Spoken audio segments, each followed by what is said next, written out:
एमे समणा मुत्ता झेलोए सलके सागुण विहंग उपे सुदानते सने नया वयम जीवितिम लपाओ नहीं पयुपहम हई आगड़े सुनियं ते उपे सुकुमराजा महकार सममुता चे भवति हंसिया नाना पिंजरे अनंता तेन उच्चन्ति साउन तिप्पे अरहंतो भगवंत महिता श्रीदास सीता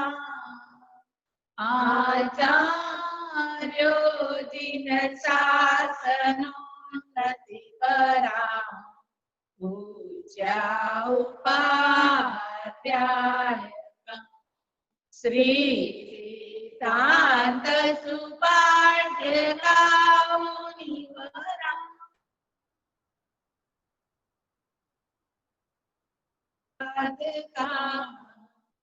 पंचैते परमेष्ठिना प्रतिदिना गुरुवन्तु मंगलम् अचिन्त्य चिन्तामणि कल्पशाखिने ईशोत्तसाद्ब्रह्म समाधिशालिने दयानवाया हितदायिने सदा नमो नमः श्री गुरुदेवी सूरय नमो नमः श्री गुरुदेवी सूरय नमो नमः श्री गुरुदेवी सूरय नमो दुर्वार रागादि वेदिवार निवारिणी अर्हते योगिनाथाय महावीराय तायिने। आज का टॉपिक है अश्रु, आंसू। सबसे पहले साइंटिफिकली देखेंगे कि आंसू कौन सी चीज से बने हुए होते हैं, कौन से केमिकल से बने हुए होते हैं। आंसू के ऊपर का जो लेयर है वो फैटी एसिड का बना हुआ होता है। टेस्ट से देखा जाएगा, आप सभी को पता है कि आंसू का टेस्ट जो है वो खारापन यानी नमकीन जैसा होता है। खारापन किस चीज का प्रतीक है? आप सभी को पता है, नेगेटिविटी को दूर करता है, रिमूव करता है, उसमें से सब नेगेटिविटी बाहर आती है। जब जब हम रोते हैं, जब जब आंख में से आंसू निकलते हैं, तब सारी नेगेटिविटी निकल जाती है। साइंटिफिकली देख लिया। अभी हम इतिहास के पन्नों को देखेंगे। शास्त्रों क्यों आंसू बहाए और आंसू से कैसे आत्मा का उत्थान करा। वैसे देखा जाए तो आंसू कब आते हैं? आंसू चीजों के विरह में आते हैं, कोई व्यक्ति के विरह में आते हैं। आज आंसू के कई प्रकार हैं, उसमें से मैं विरह के ऊपर आपको ज्यादा समझाऊंगी, क्योंकि वही चीज से मुझे आत्मा की ओर लेके जाना है और यही बताना है कि आप हमेशा जो चीजों का आग्रह रखते हो और जो चीज के छूटने पर या जो व्यक्ति के विरह आने पर आप सभी को दुख होता है और आंसू के रूप में वो बहाते हो, तो वो राइट है कि रॉन्ग है, वो आपको डिसाइड करना है। तो सबसे पहले कोई चीज गुम हो जाती है और अति प्रिय चीज है, वो चीज की वैल्यू उम्र के हिसाब से होती रहती है। जैसे छोटा बच्चा है तो उसको खिलौना टूट गया या नहीं मिल रहा तो वो रोएगा। बड़े होने के बाद वही व्यक्तिगत घर परिवार फाइनेंस उसमें ये सब कन्वर्ट हो जाता है। जैसे कि आप बड़े हो गए हो और आपको किसी व्यक्ति का विरह लगता है, वो व्यक्ति आपकी आंखों से दूर जा रहा है, फॉरेन जा रहा है, या तो फिर नजदीकी व्यक्ति इस दुनिया को छोड़ के जा रहा है, तो स्वाभाविक रूप से आंख में से आंसू आ ही जाते हैं। उसी तरह आप कोई भी अति प्रिय यानी आपका घर, परिवार, बिजनेस, इन चीजों में कोई भी ऊंच नीच हो जाती है और आप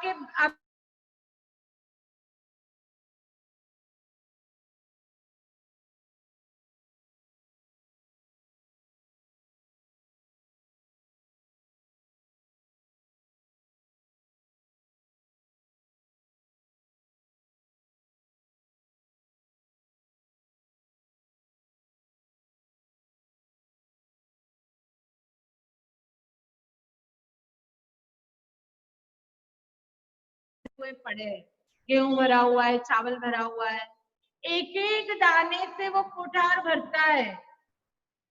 वैसे ही बिल्डिंग बनानी है तो एक एक ईंट से बिल्डिंग बनती है।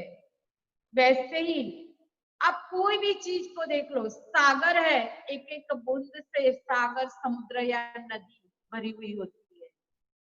वैसे ही आत्मा जो है वो एक एक गुणों से भरी हुई है और वो गुणों में आने के लिए हृदय में एक एक कोमलता और उसके लिए आंख में से एक एक बूंद रूपी आंसू गिरेगा, तभी वो आत्मा गुणों से भरी हुई बनेगी।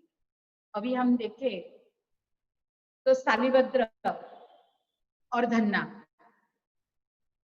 धन्ना जी उसके साले लगते थे शालिभद्र जी के, और शालिभद्र जी ने डिसाइड करा कि मैं एक एक दिन एक एक पत्नी का त्याग करूंगा। वो सुन के उनकी बहन यानी धन्ना जी की वाइफ सुभद्रा को ऐसा लगा कि मेरे भैया अब ये संसार को छोड़ के संयम मार्ग पे जा रहे, कैसे जिएंगे। बस वो सोचते सोचते आंख में से आंसू गिरने लगे और वही आंसू, वही वेदना वो धन्ना जी को पता चली और उन्होंने भी डिसाइड करा कि मैं भी मेरे मित्र जैसे शालिभद्र के साथ इस संसार से निकल जाऊं। वो विरह के आंसू आए थे सुभद्रा जी को, पर निमित्त बन के धन्ना जी और सुभद्रा, धन्ना जी और शालिभद्र दोनों के लिए कल्याण के रूप में हो गए। वैसे ही देखो दशरथ की आंख में आंसू आए थे जब राम 14 साल के वनवास के लिए निकल गए थे, पर राम निश्चय में अड़ग थे, विरह आया, पिता की आंख में आंसू आ गए।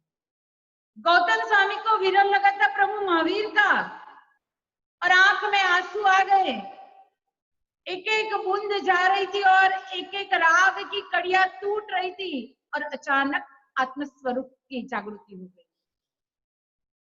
सोचो ये प्रक्रिया कैसी है। वैसे देखा जाए तो आंसू को हम ऐसे मानते हैं कि वो वीक पॉइंट है, पर रियल में आध्यात्मिक जगत में आंसू का बहुत ही महत्व रहा है। अब संसार में जब बेटी का विदाई होती है तो विरह के आंसू लगते हैं कि आज हमारी बेटी पराई हो गई, और ये संबंधों में आपको विरह लगता है। आपको पता है भरत चक्रवर्ती जब आदिनाथ परमात्मा का निर्वाण हुआ, उनके विरह में कितना रोए थे, 6 महीने तक रोए थे। पहले तो रोना भी नहीं आता था, इंद्र महाराजा ने उनको रोना सिखाया और रोए तो रोए, ऐसे रोए कि निर्वाण उन्होंने भी वही भाव में पा लिया। सच्ची में देखा जाए तो विरह के आंसू आना यह प्रेम की निशानी। प्रेम होगा तभी विरह लगेगा। जहां जहां प्रेम है, जहां जहां लागनी है, जहां जहां आप कोई चीज से, व्यक्ति से जुड़े हुए हो, वहां आपको जब वो व्यक्ति या चीज का विरह होता है तो अपने आप आंख में से आंसू बहने लगते हैं। सच्ची में देखा जाए तो ये समझने वाली बात है। मैं आपको बता दूं कि आपको कभी संसार में रहते हुए ऐसा लगा है कि आपको परमात्मा का विरह है? ये समझने के लिए एक दृष्टांत बताती हूँ। एक लड़का था 3.5-4 साल की उम्र, और अचानक एक बार उसकी माँ के साथ एक मेले में जाने का हुआ। प्रोग्राम बन गया, दोनों माँ बेटे ने डिसाइड कर दिया, दोपहर को निकल गए। मेला अच्छा लगा हुआ था, सब वो राइड्स थी, खाना पीना सब कुछ था वहां। बच्चा उसमें लीन हो गया और अचानक ऐसा होता है कि उसकी माँ आगे निकल गई। अब बच्चा रोने लगा, जोर जोर से रो रहा है, जोर जोर से रो रहा है। मेरी माँ चली गई, मेरी माँ कहाँ है, माँ माँ मम्मी मम्मी करके वो रो रहा है। और वहां एक सुपरवाइजर की नजर पड़ी, सिक्योरिटी की नजर पड़ी, और सिक्योरिटी वहां पे आते हैं और बताते हैं कि आप क्यों रो रहे हो बेटा। तब वो बेटे ने बताया, वो लड़के ने बताया, मेरी माँ मुझसे बिछड़ गई है, मैं मेले में ये देखने को रहा और मेरी माँ मुझसे आगे निकल गई, मैं उसके बिना जी नहीं सकता, कहाँ है मेरी माँ, उसको ढूंढ के लाओ। और सिक्योरिटी के पास वो बैठ जाता है चेयर में।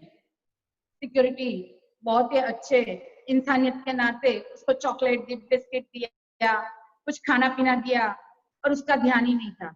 जो जो वहां से आते थे, वहां से जाते थे, उसमें वो अपनी माँ को ही ढूंढ रहा था।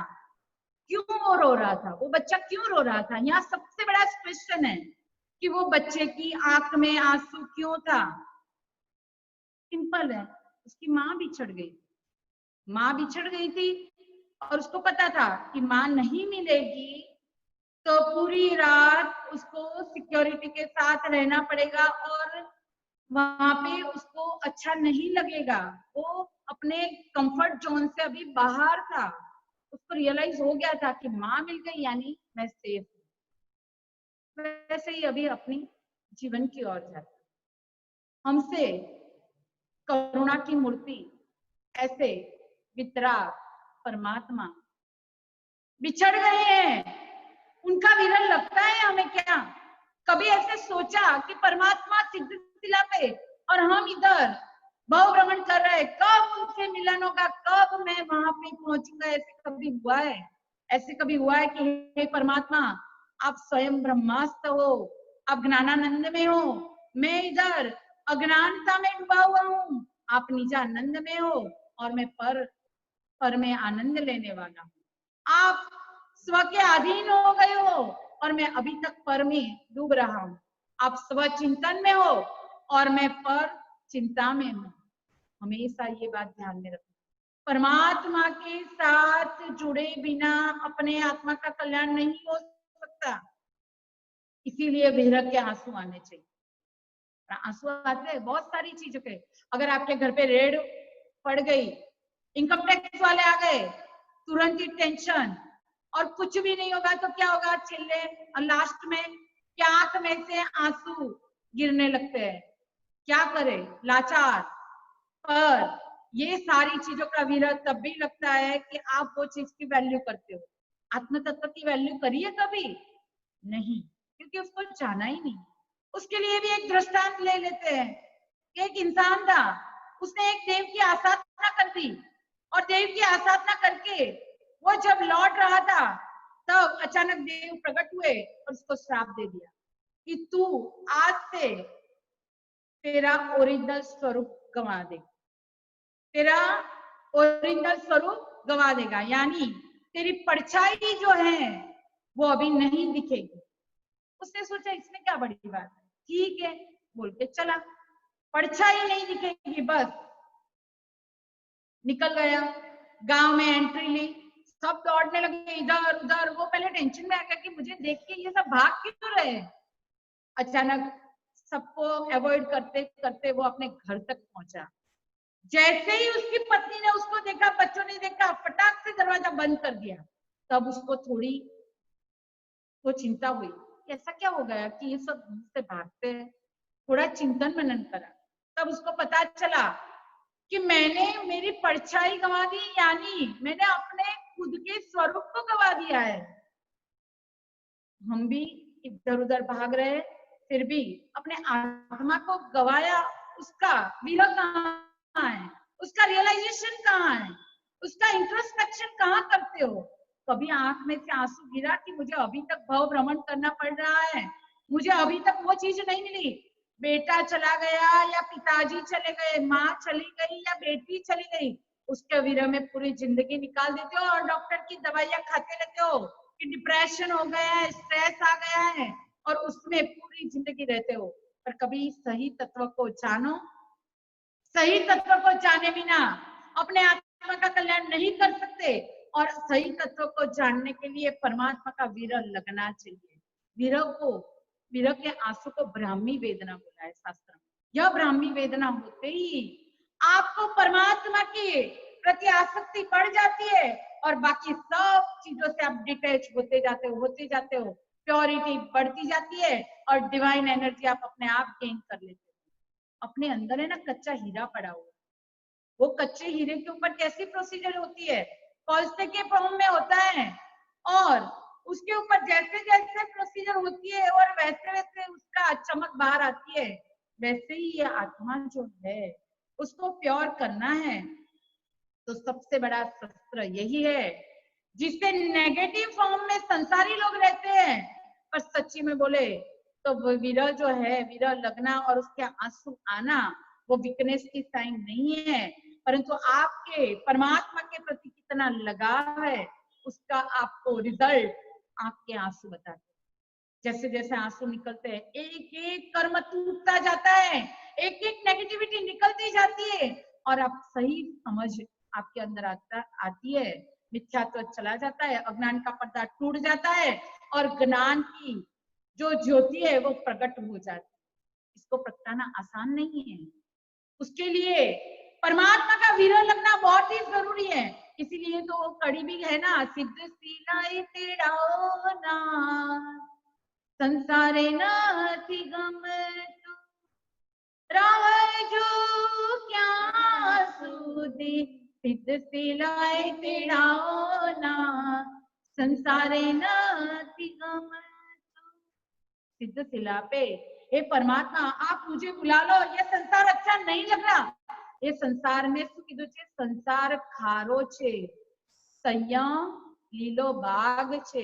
ऐसे नारे तो बहुत लगा दिए, कितने को दीक्षा दे दी, कितने की दीक्षा देख ली, परंतु खुद के अंदर के आत्म तत्व को अभी तक नहीं जगाया, क्योंकि सही अर्थ में वो विरह लगा ही नहीं। सच्चे में बोलूं तो कभी कभी लगता है कि संसारी व्यक्ति को मगरमच्छ के आंसू निकालने की बहुत ही आदत सी हो गई, कि दिखावे के लिए कई जगह आपको रोना नहीं आता, कोई मरण के प्रसंग में गए हुए हो, 4 बूंद निकल जाएगी, बाहर आके वही उसके बारे में नेगेटिव बोलने लगोगे, ये मगरमच्छ के आंसू है। विरह के आंसू तभी लगते हैं जब आपके अंदर वो चिंतन धारा बढ़ती है और वैराग्य में वो कन्वर्ट हो जाती है। कैसे कैसे एग्जाम्पल मैंने आपको बताए कि शालिभद्र और धन्ना, आपने देखा होगा कि महावीर और गौतम की संवेदना किस कौन से लेवल पे बताई हुई है। ये संवेदना को जागृत करो, जड़ में से चेतन की ओर जाओ, चेतन तत्व को जगाया है, तभी तो आपको विरह सच्चा मालूम पड़ेगा। और अश्रु की वैल्यू, आंसू बहाओ तो ऐसे बहाओ कि उसका कोई फल निकले, उसका कोई रिजल्ट निकले, उससे आपकी परिणति में कोई भाव, वो बोले ना कि परिणति के द्वारा आपके जीवन में आत्मा का उत्थान हो, तभी आपका आत्म कल्याण हो सकता है। तो मरुदेवा माता ने भी विरह में, परमात्मा ऋषभ देव के विरह में आंसू बहाए थे। कैसे आंसू बहाए कि आंख पूरा देखना बंद हो गया, पर अंतरचक्षु जागृत हो गए, केवल ज्ञान, संबंधों की नश्वरता को देखा। बेटे के लिए वो भी रोए, आप भी रोते हो बेटे के लिए। कल बहू आ गई आपके घर में और आप सोचते हो कि उसके कारण मेरा बेटा बदल गया, और घर घर फोन पे बार बार आप रोते रहते हो, आंसू बहाते रहते हो। पर कभी मरुदेवा माता बन के तो देखो, तभी आपका कल्याण होगा। मरुदेवा माता ने जो आंसू बहाए थे, और ऋषभदेव परमात्मा की आनंद और मस्ती में वितरागता को समोवसरण में देखा, और तुरंत ही अंतरचक्षु खुल गए। अंतरचक्षु को जागृत करने के लिए आंसू बहाना है। बाकी संसारी जीवों के लिए, संसारिक वस्तु के लिए बहुत रोए, बहुत चिल्लाए, परंतु विस्तार नहीं हुआ। हे जीव, हे आत्मन, तू जाग और तेरे आत्मा का कल्याण कर, यही शुभ मंगल भावना। अज्ञाने तिमिरान्धाने ज्ञानांजने शलाकया नेत्रोन्मीलितं येन तस्मै श्री गुरवे। आज का जो विषय है एक अद्भुत है। जिसके पास आंसू है उसके पास बहुत कुछ है और वो इंसान बहुत कुछ कर सकता है। आंसू का कनेक्शन किसके साथ है? तो आंसू का कनेक्शन हृदय के साथ। जब कोई भी प्रकार के भाव हो, चाहे सुख के हो, दुख के हो, हर्ष, शोक, मजबूरी, लाचारी, विरह के, बंधन के, जीत के, कोई भी प्रकार के भाव हो जो कंट्रोल में नहीं हो रहे, और जब वो आपे से बाहर हो रहा है, तब वो आंसू बनके आंख में से निकल जाए। वो आंसू वो हृदय को कोमल बनाते हैं, और वही कोमलता आत्म कल्याण के लिए काम की है। कोमल का यानी कि कोमल तत्व का हर जगह स्वीकार है। भाव भी कोमल चाहिए, व्यवहार भी बरोबर चाहिए, और परमात्मा को जो पुष्प भी चढ़ते हैं वो कोमल चढ़ते, पत्थर कोई नहीं चढ़ाता। तो यह बहुत ही जरूरी है कि कोमलता हृदय में लाने के लिए आंसू का सहारा मजबूत सहारा। अभी पर्युषण नजदीक आ रहे हैं। ये चातुर्मास की तैयारी जो 1.5 महीना होती है वो किस लिए होती है? सबसे बड़ा महापर्व कौन सा ना? तो संवत्सरी। संवत्सरी का पर्व, उसका कनेक्शन आंसू के साथ। 12 महीना की आलोचना, प्रायश्चित किस चीज का? किए हुए गुने का। जो भी गलतियां हुई है उसका प्रायश्चित करना, उसका मतलब है संवत्सरी प्रतिक्रमण। और वो प्रतिक्रमण अगर हृदय के भाव से किया जाए तो आंख में से आंसू निकलने लगते हैं। अहिमुत्ता मुनि, उसकी कहानी हम सबको मालूम है, फिर भी शॉर्ट में ले। छोटा सा बालक गौतम स्वामी के पास उन्होंने दीक्षा ली।